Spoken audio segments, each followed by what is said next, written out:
So here we are on the Fraser River at Tramner Bar, and there's been extensive pink salmon spawning. This is November 16th, 2011, and so it's a pink year. And along Tramner Bar, it's got a very flat profile. There's been an enormous number of pinks that have spawned right on top of the bar in one of the sections. And that section now has been dewatered because the water surface elevations have dropped, and some of those reds are dewatered, and almost certainly the embryos or later on the elvins will perish. This is a carcass of a male. You can see the sort of snout, the nose, and the big hooked teeth of a pink salmon.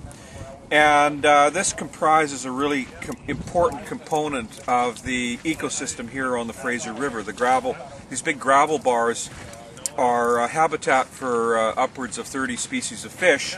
And the pink salmon spawning run in the gravel reach of the Fraser River is probably the largest single spawning run of any species, of any stock of salmon in all of British Columbia. And so this comprises important food for other species, the carcasses, the nutrients when the carcasses decay, the periphyton, the algae that grows on the rocks, absorbs the nutrients when the body decays, and the insects eat the algae, and then the fish eat the insects. So it's a very dynamic, very, very productive ecosystem. And we'll just go up here a little bit further and take a look at what makes Tramner Bar a bit unique.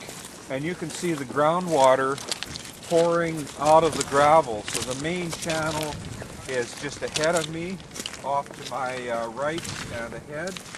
And there's a bit of a gravel bar that's built up. But flowing subsurface, we have groundwater, or what's also known as hyporheic water, that essentially is probably connected in part to the main channel, and maybe this whole valley bottom will have water flowing down and through it.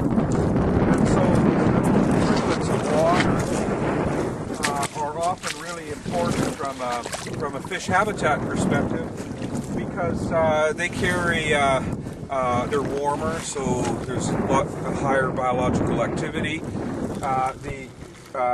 There's often nutrients in groundwater, and it's usually very stable. So even in this pond here, you can see, if you look closely, that there are fish that have been digging here because they find it to be a preferred habitat.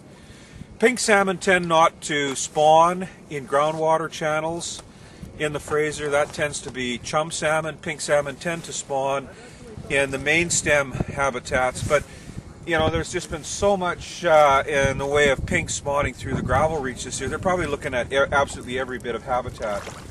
So maybe we'll just walk over to the top end of the pond here, and I'll show you some pink salmon reds that have basically been dewatered.